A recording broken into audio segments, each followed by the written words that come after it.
안녕하세요. 여러분의 이야기가 주인공이 되는 곳, 어느 날 내 인생입니다. 오늘은 67세 김금민님의 이야기를 들려드립니다.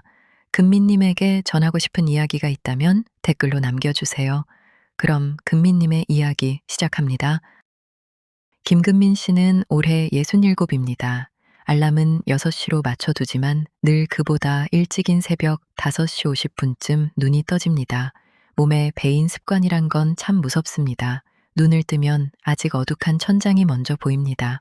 이불을 조금 걷어내면 차가운 새벽 공기가 스윽하고 이불 속으로 들어옵니다. 금민 씨는 손을 이불 밖으로 꺼내 호호하고 숨을 불어넣어서 양손을 비벼 열을 냅니다.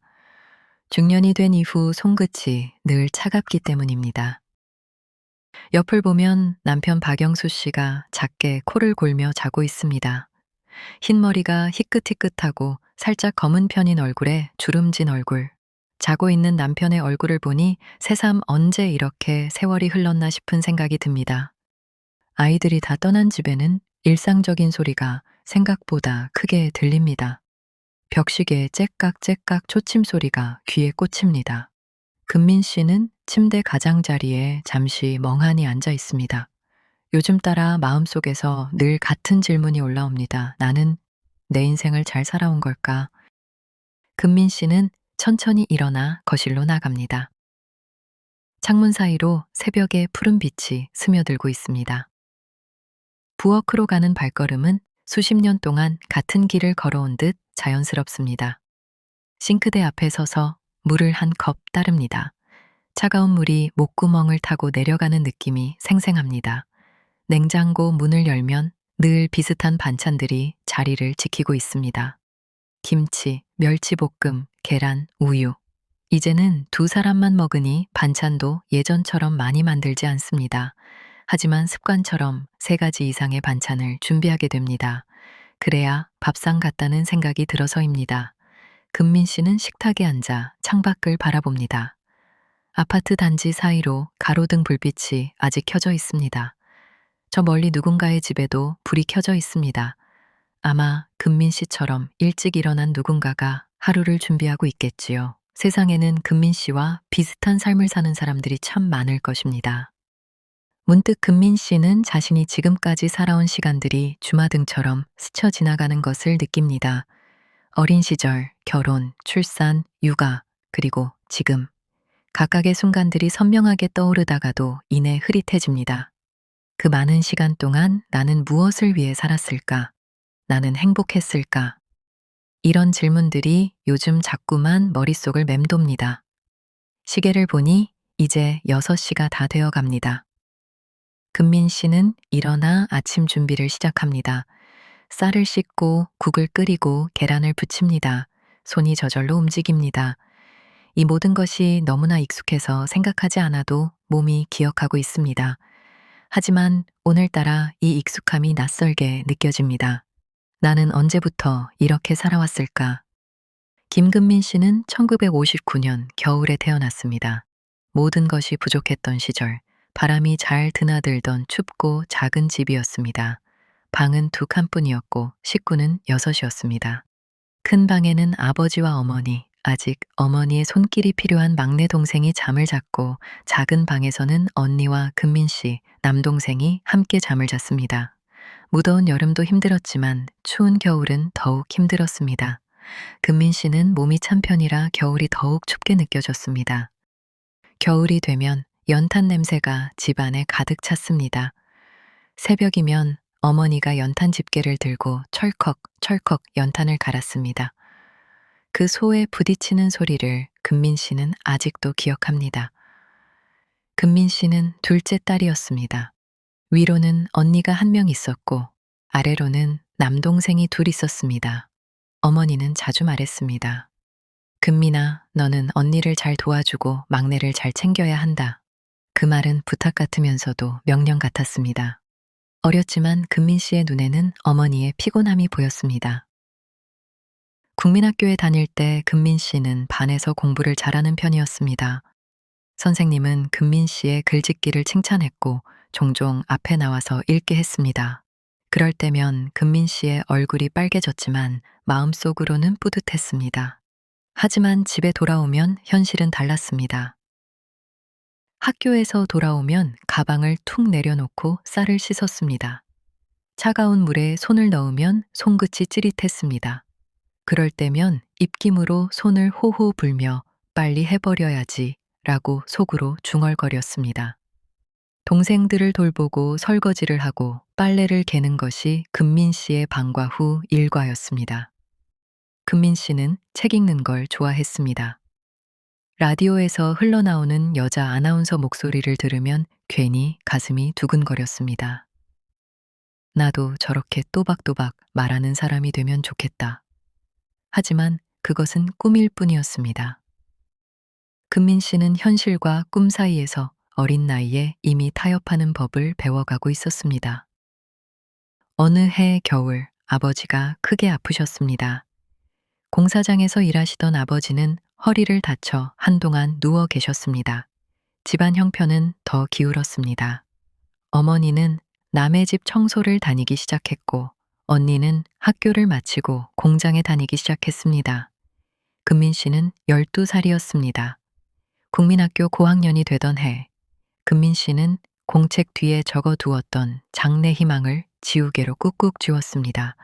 아나운서라고 적혀 있던 글자가 점점 흐려지다가 사라졌습니다. 금민 씨 눈에서 떨어진 눈물 한 방울이 공책을 적셨습니다. 그 자리에는 아무것도 적지 않았습니다. 앞으로 무엇이 될지 이미 정해진 것 같았으니까요. 중학교에 진학했지만 금민 씨의 생활은 크게 달라지지 않았습니다. 공부보다는 집안일이 우선이었습니다. 시험 기간에도 동생들 밥을 챙기고 빨래를 널고 설거지를 했습니다. 늦은 밤 책상 앞에 앉으면 눈꺼풀이 무거워졌습니다. 하지만 포기하지 않으려 애썼습니다. 최소한 중학교는 졸업하고 싶었습니다. 금민 씨는 중학교를 졸업하자마자 봉제 공장에 들어갔습니다. 1975년 봄, 16살의 금민 씨는 처음으로 월급을 받는 노동자가 되었습니다. 공장은 집에서 버스를 2번 갈아타고 가야 하는 곳에 있었습니다. 아침 7시까지 출근해야 했기에 금민 씨는 새벽 5시에 일어났습니다. 공장 안으로 들어서면 드르륵, 드르륵 재봉틀 소리가 귀를 가득 채웠습니다. 수십 대의 재봉틀이 동시에 돌아가는 소리는 마치 거대한 벌레떼가 윙윙거리는 것 같았습니다. 금민 씨는 구석의 재봉틀 앞에 자리를 잡았습니다. 옆에는 19살 언니가, 그 옆에는 20살 언니가 앉아 있었습니다. 하루 종일 쉬지 않고 재봉틀을 돌렸습니다. 같은 자세로 오랜 시간 일을 하다 보니 허리와 목이 너무나 아팠습니다. 조금이라도 허리를 펴면 바로 작업 반장님과 눈이 마주쳤습니다. 허리를 한번 펴는 것조차 쉽지 않았습니다. 점심시간은 30분, 화장실 가는 시간도 눈치가 보였습니다. 손끝에는 금세 굳은 살이 박였습니다. 바늘에 찔리는 것은 일상이었습니다.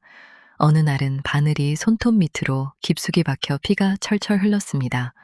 보건실에 가서 소독을 하고 밴드를 붙였지만 작업 반장은 금민 씨를 다그쳤습니다. 빨리 들어와서 일해. 할당량 못 채우면 어떡하려고. 금민 씨는 고개를 숙이고 다시 재봉틀 앞에 앉았습니다. 첫 월급날 금민 씨는 손이 떨렸습니다. 월급 봉투를 손에 쥐고 집에 돌아왔습니다. 봉투의 무게가 묵직했습니다. 어머니 앞에 놓았습니다. 어머니는 봉투를 새욱 집어 서랍에 넣고 아무 말도 하지 않았습니다. 고생했다는 말도 고맙다는 말도 없었습니다. 그날 밤 금민 씨는 괜히 더 배가 고팠습니다.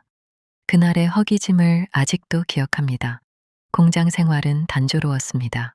월요일부터 토요일까지 같은 시간에 일어나 같은 버스를 타고 같은 자리에 앉아 같은 일을 했습니다. 일요일에는 집안일을 했습니다. 밀린 빨래를 하고 집 청소를 하고 동생들 옷을 기웠습니다. 쉬는 날이지만 쉴 수 없었습니다. 그래도 공장에는 좋은 점도 있었습니다.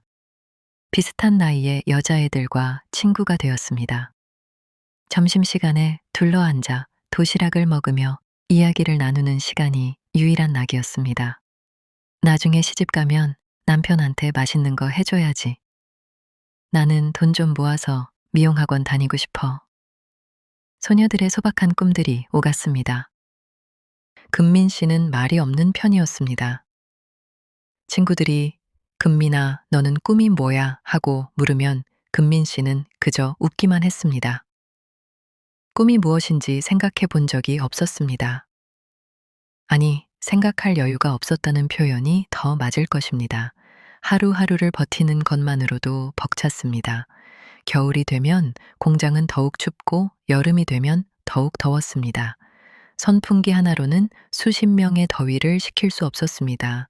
땀이 등을 타고 흘렀습니다. 하지만 손을 멈출 수 없었습니다.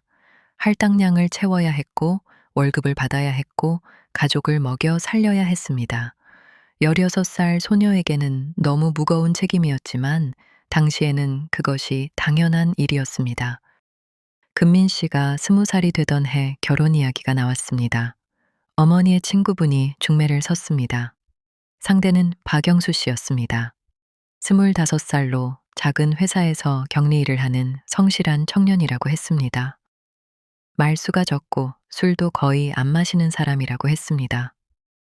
누군가를 좋아한다는 감정이 무엇인지 정확히 알기에는 금민 씨는 아직 어렸습니다.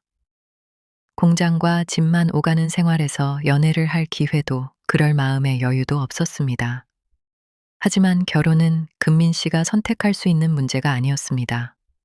부모님이 좋다고 하면 해야 하는 것이었습니다. 찻집에서 두어 번 만났을 때는 서로 무슨 말을 해야 할지 몰라 찻잔만 만지작거렸습니다. 영수 씨는 키가 크고 말수가 적었습니다. 공장 일은 힘들지 않습니까? 같은 형식적인 질문만 몇 개 주고받았습니다. 금민 씨는 네 혹은 아니요로만 대답했습니다. 어색한 침묵이 길게 이어졌습니다. 세 번째 만남에서 결혼 날짜가 잡혔습니다. 1979년 가을 단풍이 물들기 시작할 무렵이었습니다. 금민 씨는 아무런 의견을 내지 않았습니다. 결혼 준비는 어머니와 이모들이 다 해주었습니다. 금민 씨는 그저 시키는 대로 움직였습니다. 예식장에 가서 드레스를 입어보고 사진관에 가서 사진을 찍었습니다. 결혼식 날 금민 씨는 울지 않았습니다. 눈물이 나오지 않았습니다. 기쁘지도 슬프지도 않았습니다. 이제 시작이구나. 그런 생각도 없었습니다. 모든 것이 정해진 순서대로 진행되었지만 그 안에 금민 씨가 선택한 것은 없었습니다. 마치 큰 강물에 몸을 맡긴 것처럼 흘러가는 대로 따라갔습니다. 결혼식이 끝나고 작은 원룸으로 갔습니다. 신혼여행은 없었습니다. 영수 씨는 회사 일이 바빠서 휴가를 낼 수 없다고 했습니다. 금민 씨는 괜찮다고 했습니다. 원래 괜찮다는 말을 자주 하는 사람이었으니까요. 낯선 방에서 낯선 사람과 첫날 밤을 보냈습니다. 어색하고 불편했습니다. 다음 날부터 금민 씨의 새로운 생활이 시작되었습니다. 아침 일찍 일어나 남편의 아침을 차려주고 출근을 보낸 뒤 집안일을 했습니다. 작은 원룸이었지만 청소하고 빨래하고 정리할 것들이 많았습니다. 공장은 그만두었습니다. 영수 씨가 아내가 일을 나가는 것은 남편이 무능한 것처럼 보인다고 했기 때문입니다. 며칠 후 시부모님을 뵈러 갔습니다. 시어머니는 금민 씨를 위아래로 훑어보더니 말했습니다. 몸이 약해 보이네. 애는 빨리 나을 수 있겠어? 금민 씨는 얼굴이 빨개졌습니다. 시아버지는 신문만 보고 계셨습니다. 그날 저녁 영수 씨는 우리 부모님 말씀 잘 들어야 해 라고 말했습니다. 결혼 후 석 달이 지났을 때 시댁 식구들이 모여 회의를 했습니다. 금민 씨 부부가 시부모님과 함께 살기로 결정이 난 것입니다. 영수 씨의 동생이 대학에 진학하면서 등록금과 생활비가 필요했고 시부모님이 나이가 드셔서 며느리의 손길이 필요하다는 이유였습니다. 금민 씨는 결혼한 지 석 달 만에 시댁으로 들어갔습니다. 시댁 생활은 생각보다 힘들었습니다. 아침 5시 반이면 부엌으로 나가 쌀을 씻고 국을 끓이고 상 위에 수저를 가지런히 놓았습니다. 시어머니가 한숨을 쉬면 금민 씨는 괜히 가슴이 철렁 내려앉았습니다. 뭔가 잘못한 것 같았습니다. 시어머니는 말을 아끼는 분이었지만 그 침묵이 때로는 말보다 무거웠습니다. 결혼을 하면서 공장을 그만두었지만 시댁의 모든 집안일이 금민 씨의 새로운 일이 되었습니다. 아침 준비, 설거지, 청소, 빨래, 저녁 준비. 하루가 어떻게 가는지 모를 정도로 바빴습니다. 저녁이 되면 온몸이 무겁고 손목이 쑤셨습니다. 하지만 누구에게도 아프다는 말을 하지 않았습니다. 참는 것이 미덕이라고 배웠으니까요. 결혼 2년째가 되던 해 금민 씨는 임신을 했습니다. 입덧이 심했습니다. 아침만 되면 속이 메스꺼워 화장실로 달려갔습니다. 하지만 시어머니 앞에서는 아픈 티를 내지 않으려 애썼습니다. 며느리가 약해서야 되겠어? 하는 말을 들을까봐 두려웠습니다. 임신을 하며 분가를 하게 되었습니다. 시어머니가 애 키우려면 너희끼리 사는 게 나아 라고 하셨습니다. 금민 씨는 속으로 안도했습니다. 이제 조금은 여유가 생기지 않을까 하고 생각했습니다. 영수 씨와 함께 작은 빌라로 이사를 했습니다. 방 2개에 부엌 하나, 작지만 금민 씨에게는 처음으로 자신의 공간이 생긴 것 같았습니다. 1981년 무더운 여름날 첫째 딸 박지은이 태어났습니다. 진통이 시작되고 병원에 도착했을 때 금민 씨는 살 것 같지 않았습니다. 진통은 16시간 동안 계속되었습니다. 아기가 나올 때 금민 씨는 정신이 아득해졌습니다. 하지만 아기의 울음소리를 듣는 순간 이상하게도 눈물이 났습니다. 작고 빨간 아기를 품에 안았을 때 금민 씨는 처음으로 누군가를 온전히 사랑한다는 감정을 느꼈습니다. 이 작은 생명을 지켜야 한다는 책임감과 동시에 뜨거운 사랑이 가슴을 가득 채웠습니다. 지은아. 금민 씨는 아기의 이름을 불러보았습니다. 아기는 작은 손을 움직이며 울었습니다. 하지만 육아는 생각보다 힘들었습니다. 아기가 으앙으앙 울 때마다 금민 씨는 가슴이 덜컥 내려앉았습니다. 왜 우는지 알 수 없을 때가 많았습니다. 배가 고픈지, 기저귀가 젖었는지, 아픈지, 무서운지, 아기는 말을 할 수 없었고 금민 씨는 초보 엄마였습니다.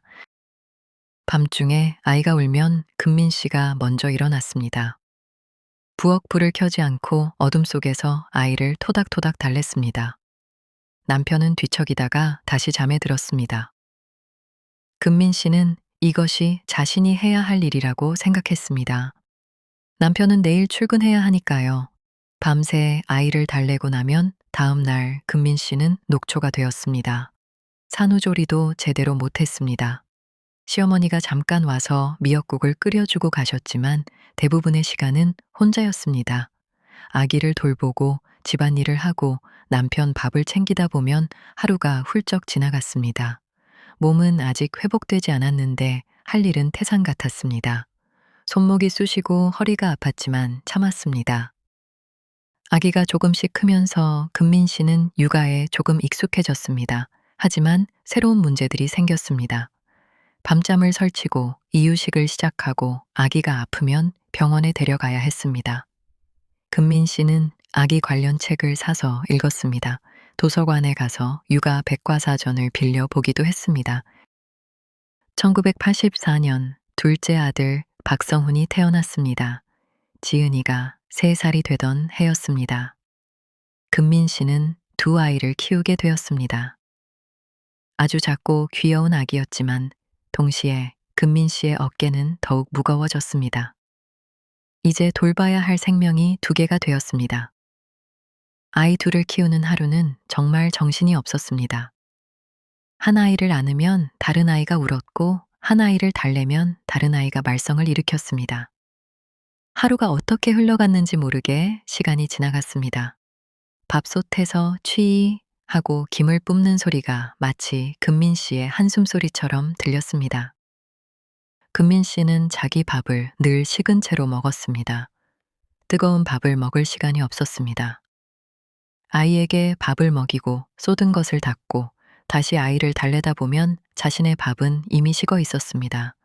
반찬도 제대로 꺼내지 않고 찬밥에 물을 말아서 김치와 오징어 젓갈 하나로 식사를 마쳤습니다. 밥이 입으로 들어가는지 코로 들어가는지 모를 정도였습니다.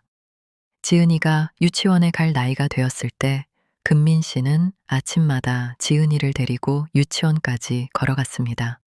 성은이를 업고 지은이의 손을 잡고 걸었습니다. 오르막길이 유독 힘들었습니다. 등에 업힌 성은이의 무게와 손을 잡고 가는 지은이, 그리고 유치원 가방까지. 금민 씨의 어깨와 허리는 점점 굽어가는 것 같았습니다. 남편 박영수 씨는 성실한 사람이었습니다. 매일 아침 정확히 8시에 출근하고 저녁 7시에 퇴근했습니다. 월급을 꼬박꼬박 가져다 주었고 바람을 피우지도 않았습니다. 하지만 집에서는 말이 없었습니다. 밥을 먹을 때도 TV를 볼 때도 침묵이 길게 이어졌습니다.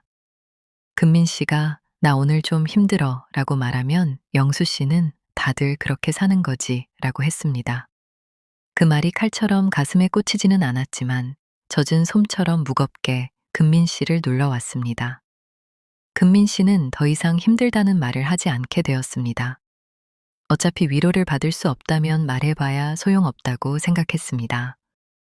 금민 씨는 싸우지 않았습니다. 목소리를 높이거나 불평을 늘어놓지 않았습니다. 가족을 위해 열심히 일하는 남편의 모습을 알았기 때문입니다. 영수 씨도 나름대로 힘든 하루를 보내고 오는 것을 알았습니다. 하지만 서운한 것은 어쩔 도리가 없었습니다. 지은이의 입학식 날 금민 씨는 혼자 갔습니다. 영수 씨는 회사 일이 바빠 못 간다고 했습니다. 금민 씨는 성은이를 업고 지은이의 손을 잡고 학교에 갔습니다.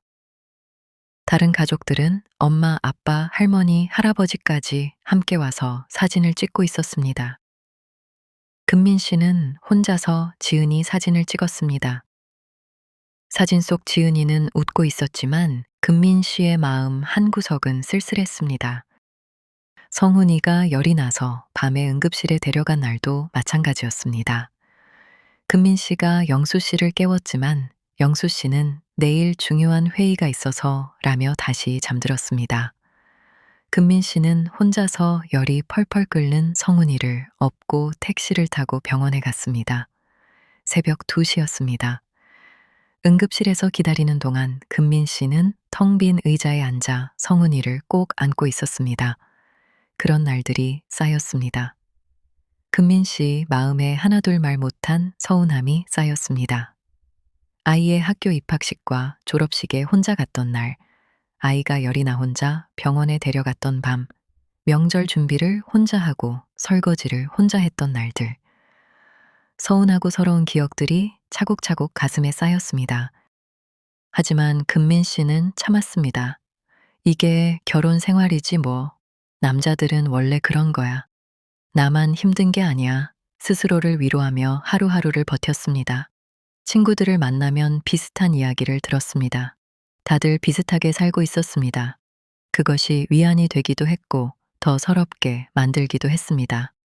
가끔 영수 씨가 "수고했어" 라고 말할 때가 있었습니다. 그럴 때면 금민 씨의 마음이 조금 녹았습니다. 많은 말이 필요한 것은 아니었습니다. 그저 자신의 노고를 알아주는 한마디면 충분했습니다. 하지만 그런 날은 손에 꼽을 정도였습니다. 그래도 아이들이 웃을 때면 금민 씨는 다시 힘을 냈습니다. 지은이가 "엄마 사랑해" 라고 말하거나 성훈이가 금민 씨에게 안길 때면 모든 힘듦이 녹아내리는 것 같았습니다. 마치 아이들이 내가 세상에 존재하는 이유인 것 같았습니다.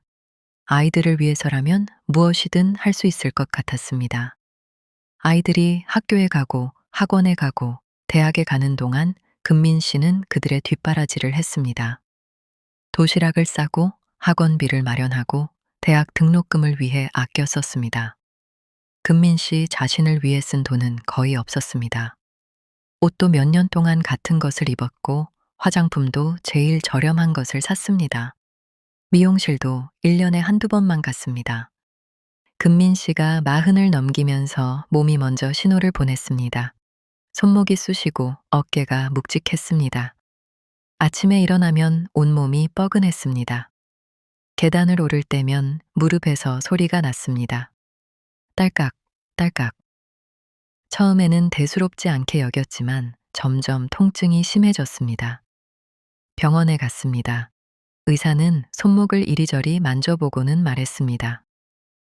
손목 터널 증후군이네요. 일 많이 하셨네요. 의사는 처방전을 끊어주며 덧붙였습니다. 무리하지 마세요. 손목 보호대도 하시고요. 하지만 집에 돌아오면 할 일이 산더미였습니다. 손목 보호대를 하고 살림을 할 수는 없었습니다. 어깨 통증도 심해졌습니다. 50견이라고 했습니다. 팔을 올리기가 힘들었습니다. 빨래를 넣을 때 높은 곳에 물건을 꺼낼 때마다 찌릿한 통증이 왔습니다. 물리치료를 받으러 다녔지만 근본적인 해결책은 쉬는 것이었습니다. 하지만 금민 씨에게 쉬는 것은 사치였습니다. 45이 되던 해 생리가 불규칙해졌습니다. 한 달에 2번 오기도 하고 2달 동안 안 오기도 했습니다. 열이 확 올랐다가 식은땀이 흐르기도 했습니다. 밤에 잠을 자다가 땀에 흠뻑 젖어 깨어나는 날이 많았습니다. 갱년기가 시작된 것입니다. 다 그렇게 사는 거지 뭐. 금민 씨는 혼잣말을 했습니다. 병원에 가지 않았습니다. 참으면 지나가겠지 생각했습니다. 하지만 증상은 점점 심해졌습니다. 가슴이 두근거리고 이유 없이 불안했습니다. 화도 잘 났습니다. 사소한 일에도 짜증이 났고 그런 자신이 싫었습니다. 아이들에게 짜증을 낸 날이면 밤에 혼자 후회했습니다. 왜 그랬을까? 아이들 잘못도 아닌데. 하지만 다음 날이 되면 또 같은 일이 반복되었습니다. 감정을 조절하기가 힘들었습니다. 마음과 몸이 따로 노는 것 같았습니다. 결국 병원에 갔습니다.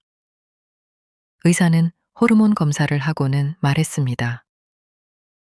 갱년기입니다. 호르몬 수치가 많이 떨어졌네요. 약을 처방받았습니다. 하지만 약만으로는 부족했습니다. 운동을 하고 스트레스를 줄이고 충분히 쉬어야 한다고 했습니다. 그날 집에 와서 혼자 식탁에 앉아 늦은 점심을 먹고 있는데 금민 씨도 모르게 눈물 한 방울이 뚝 떨어졌습니다. 왜 눈물이 나는지 정확히 알 수 없었습니다. 슬퍼서, 억울해서, 지쳐서 모든 감정이 뒤섞여 있었습니다. 장래의 망란을 지우던 어린 날의 눈물과 같은 눈물이었습니다. 금민 씨는 그날 오랜만에 거울을 자세히 들여다봤습니다. 거울 속의 자신은 많이 늙어 있었습니다. 흰 머리가 군데군데 보였고 눈가에는 주름이 깊게 패였습니다. 손등에는 검버섯이 생겼고 손은 거칠었습니다. 이게 나야? 낯선 사람을 보는 것 같았습니다. 그날 밤 금민 씨는 남편에게 말했습니다. 나 요즘 많이 힘들어. 영수 씨는 잠시 TV에서 눈을 떼고 금민 씨를 봤습니다. 왜? 어디 아파? 몸도 아프고 마음도 그래. 영수 씨는 잠시 침묵하다가 말했습니다. 병원은 갔어? 응, 갱년기래. 영수 씨는 고개를 끄덕이고는 다시 TV를 봤습니다. 금민 씨는 더 이상 말하지 않았습니다. 무슨 말을 더 해야 할지 몰랐습니다. 그리고 말한들 달라질 것도 없었습니다. 금민 씨는 조용히 자리에서 일어나 주방으로 갔습니다. 설거지를 하면서 또 눈물이 났습니다. 왜 이렇게 눈물이 많아졌는지 모르겠습니다. 시간은 흘러 아이들이 커갔습니다. 지은이는 대학에 진학했고 성훈이도 고등학생이 되었습니다. 집에 있는 시간이 줄어들었습니다. 지은이는 학교와 동아리 활동으로 바빴고 성훈이는 학원과 친구들과의 시간으로 바빴습니다. 저녁 식사를 함께하는 날이 점점 줄어들었습니다. 지은이가 대학 졸업 후 취직을 하고 자취를 시작했습니다. 금민 씨는 지은이의 짐을 싸주며 울었습니다. 엄마, 왜 울어? 버스로 1시간이면 되는데. 지은이는 웃으며 말했지만 금민 씨의 눈물은 멈추지 않았습니다. 25년을 함께 살던 딸이 떠나는 것이 실감나지 않았습니다. 얼마 후 성훈이도 군대에 갔습니다. 훈련소에 입소하는 날, 금민 씨는 끝까지 손을 흔들었습니다. 성훈이의 모습이 보이지 않을 때까지 서 있었습니다. 집으로 돌아오는 길에 금민 씨는 텅 빈 기분을 느꼈습니다. 이제 집에는 금민 씨와 영수 씨 단둘만 남았습니다. 아이들이 다 커서 집을 떠난 뒤 집은 텅 빈 소리를 냈습니다. 밥상 위에 숟가락 2개만 달그락 놓였습니다. 냉장고에는 반찬이 남아 돌았습니다. 예전처럼 많이 만들면 상하기 일쑤였습니다. 빨래도 적었고 청소할 방도 줄었습니다. 그토록 바라던 여유와 자유 시간이 생겼는데도 금민 씨는 무엇을 해야 할지 몰랐습니다. 한 번도 주어진 적 없던 선물을 받았지만 꼭 내 것이 아닌 것처럼 느껴졌습니다. 오전에 집안일을 마치면 오후 시간이 덩그러니 남았습니다. TV를 켜도 재미가 없었고 책을 읽으려 해도 집중이 안 되었습니다. 무엇을 해야 할지 몰라 그냥 소파에 앉아 시간을 보냈습니다. 그러던 어느 날부터 잠이 잘 오지 않았습니다. 뒤척이며 밤을 보내기 일쑤였습니다. 가슴이 쿵쿵 뛰다가 괜히 숨이 막혔습니다. 새벽 2시, 3시까지 잠을 이루지 못하고 천장을 바라봤습니다. 온갖 생각들이 머릿속을 맴돌았습니다. 나는 뭘 위해 살았을까? 아이들만 키우고 끝인가? 이제 나는 뭐지? 정체성에 혼란이 왔습니다. 그동안 금민 씨의 정체성은 엄마였습니다. 지은이 엄마, 성훈이 엄마. 하지만 이제 아이들은 금민 씨를 필요로 하지 않았습니다. 전화도 일주일에 한 번 할까 말까 했습니다. 친구들을 만났습니다. 오랜만에 만난 친구들도 비슷한 이야기를 했습니다. 애들 다 떠나고 나니까 허전해.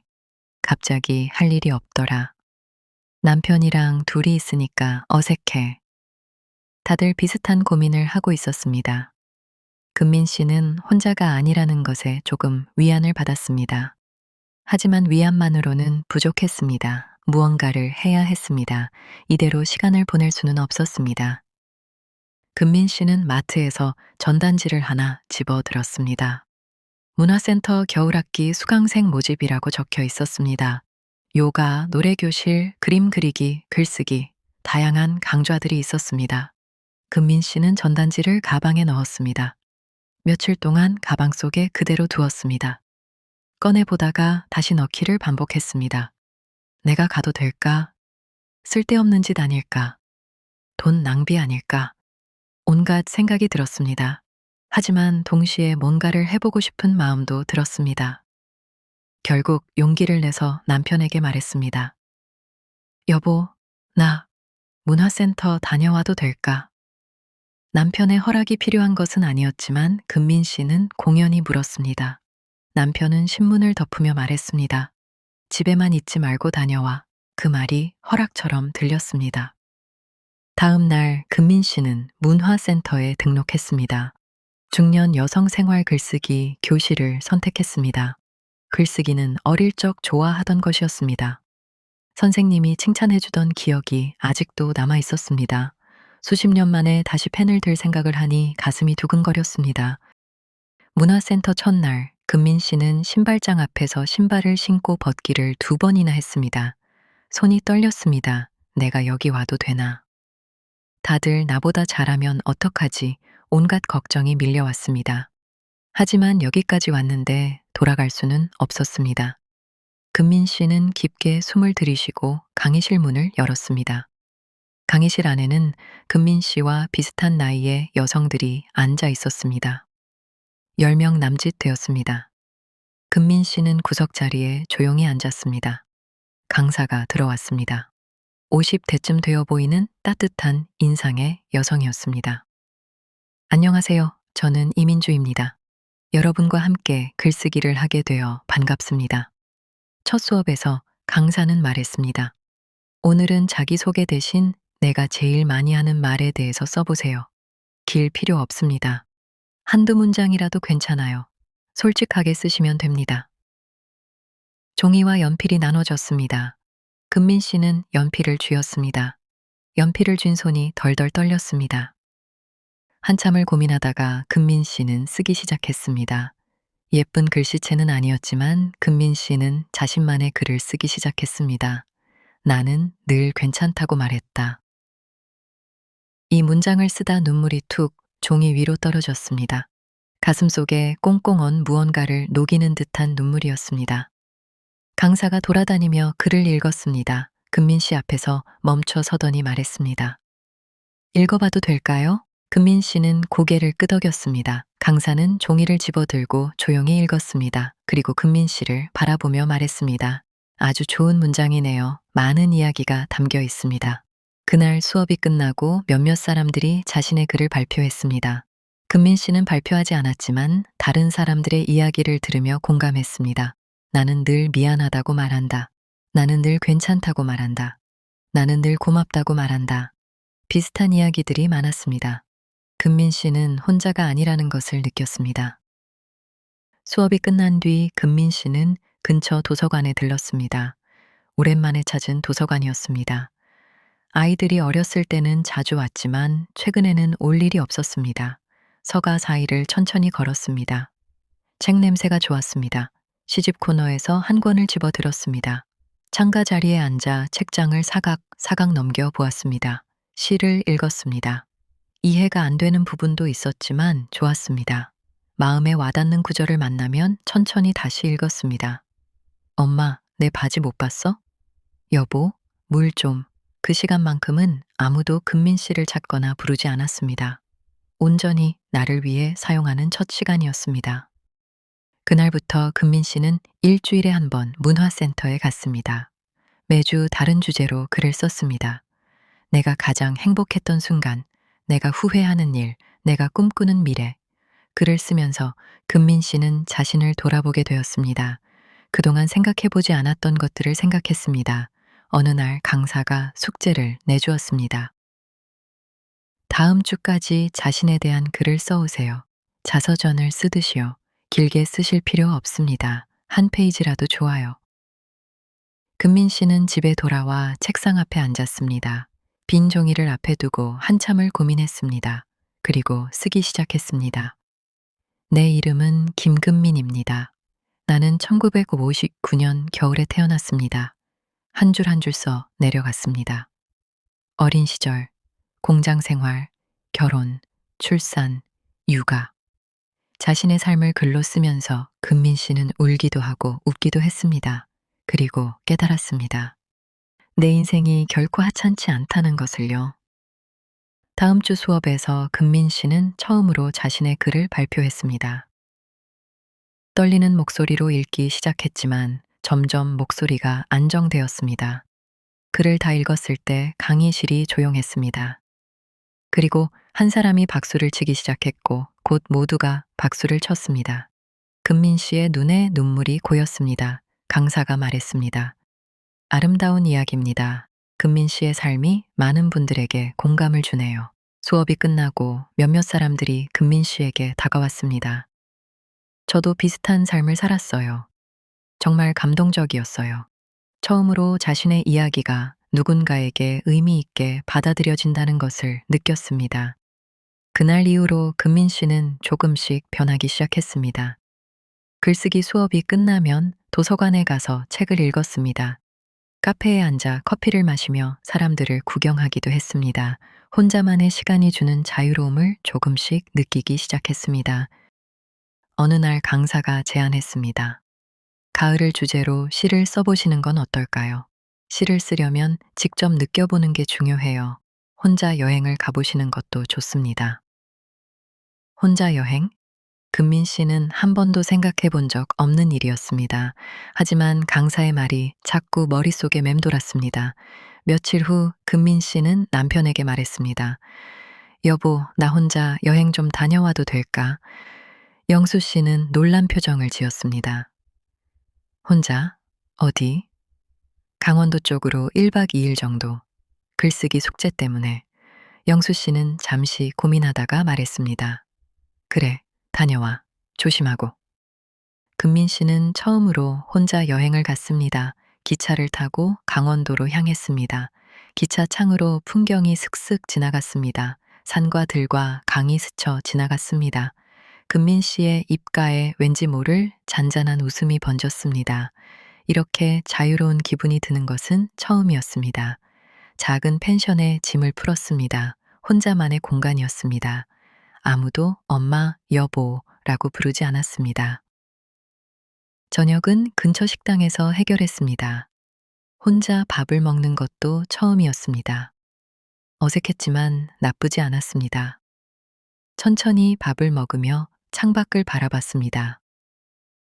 다음 날 아침 산책을 나갔습니다. 단풍이 물든 길을 걸었습니다. 빨강, 노랑, 주황색 나무잎들이 바람에 흔들렸습니다. 금민 씨는 걸음을 멈추고 한참을 바라봤습니다. 이렇게 아름다운 가을을 본 적이 있었나 싶었습니다.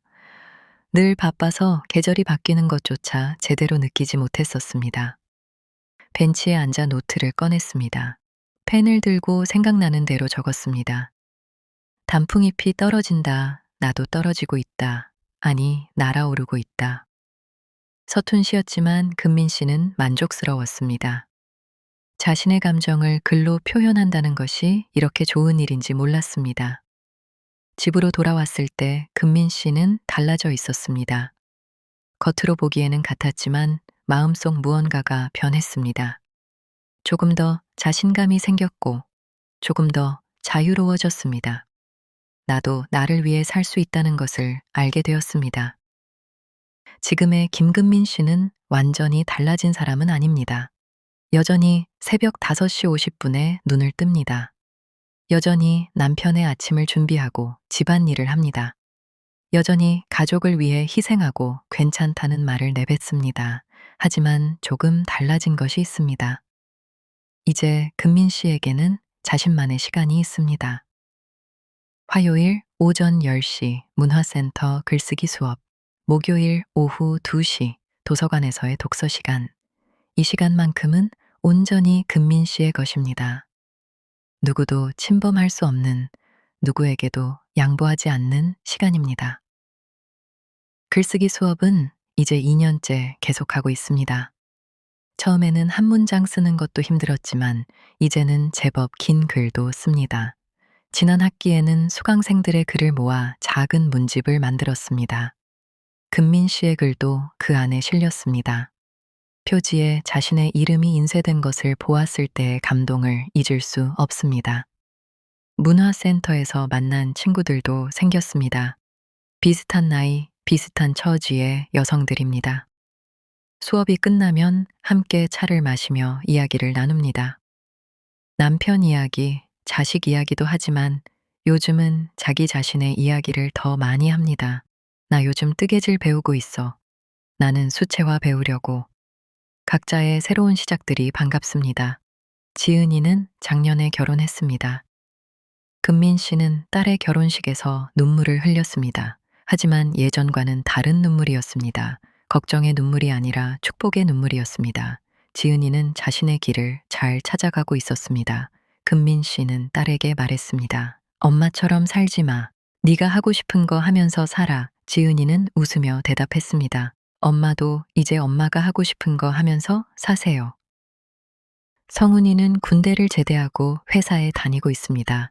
한 달에 한 번씩 집에 와서 금민 씨가 해주는 밥을 먹습니다. 엄마, 이 맛이야. 성훈이가 맛있게 먹는 모습을 보면 금민 씨는 여전히 뿌듯합니다. 하지만 예전처럼 아이들의 삶이 전부는 아닙니다. 이제 금민 씨에게는 자신의 삶도 있습니다. 남편 영수 씨와의 관계도 조금 달라졌습니다. 여전히 말이 많은 편은 아니지만 예전보다는 대화가 늘었습니다. 금민 씨가 문화센터에서 있었던 일을 이야기하면 영수 씨는 들어줍니다. 오늘 내 글을 강사님이 칭찬했어. 그래, 잘했네. 짧은 대화지만 금민 씨는 만족합니다. 지난달에는 영수 씨와 함께 제주도 여행을 다녀왔습니다. 결혼 후 처음으로 둘이서만 간 여행이었습니다. 바다를 보며 걸었고 맛있는 것을 먹었고 사진도 많이 찍었습니다. 영수 씨가 금민 씨의 사진을 찍어주며 말했습니다. 웃어봐. 금민 씨는 활짝 웃었습니다. 사진 속 금민 씨는 행복해 보였습니다. 요즘 금민 씨는 새로운 도전을 하고 있습니다. 온라인 글쓰기 플랫폼에 자신의 글을 올리기 시작했습니다. 67 김금민의 이야기라는 제목으로 자신의 삶에 대해 씁니다. 조회수는 많지 않지만 가끔 댓글이 달립니다. 공감돼요. 저도 비슷한 삶을 살았습니다. 용기를 얻었습니다. 그런 댓글을 볼 때마다 금민 씨는 보람을 느낍니다. 어제는 손녀를 보러 지은이네 집에 갔습니다. 이제 돌이 된 손녀 박서윤이를 안았습니다. 작고 따뜻한 아기를 안으니 옛날 생각이 났습니다. 지은이를, 성훈이를 안았던 그때. 하지만 예전과는 다른 마음입니다. 이제는 내가 다 책임져야 해 라는 무게감이 없습니다. 그저 사랑스러운 손녀를 예뻐하는 할머니일 뿐입니다. 지은이가 물었습니다. 엄마, 요즘 어때요? 행복해요? 금민 씨는 잠시 생각하다가 대답했습니다. 응, 행복해. 완벽하진 않지만. 지은이가 웃으며 말했습니다. 엄마 표정이 예전보다 훨씬 밝아졌어요. 뭔가 살아있는 느낌? 금민 씨는 고개를 끄덕였습니다. 맞아. 나는 지금 살아있어.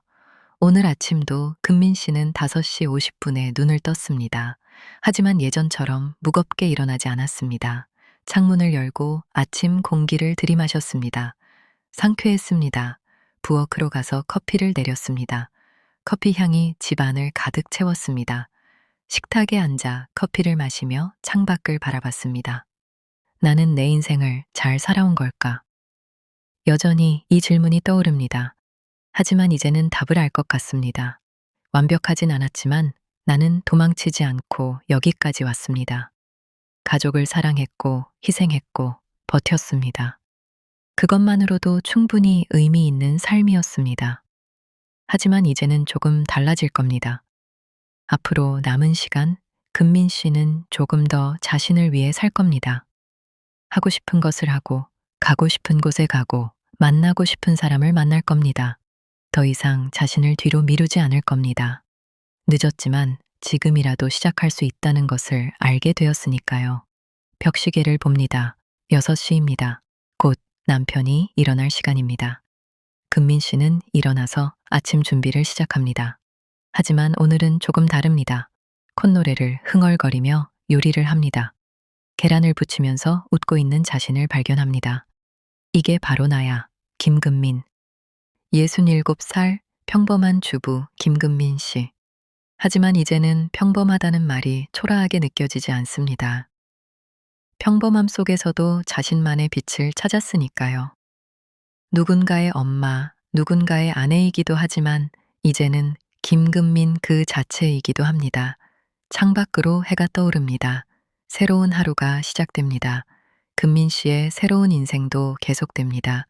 어제보다 나은 오늘, 오늘보다 나은 내일을 향해 천천히 하지만 확실하게 금민 씨는 자신만의 길을 걷고 있습니다. 그리고 지금부터는 조금 더 나를 위해 살아보겠다고 말합니다. 이것이 바로 67살 김금민 씨의 이야기입니다. 끝이 아닌 새로운 시작의 이야기입니다. 오늘 이야기가 당신의 하루에 작은 쉼이 되었기를 바랍니다. 우리는 모두 각자의 자리에서 최선을 다해 살아오고 있으니까요. 다음 이야기에서도 당신의 삶을 조심스럽게 안아드릴게요. 지금까지 어느 날 내 인생이었습니다. 고맙습니다.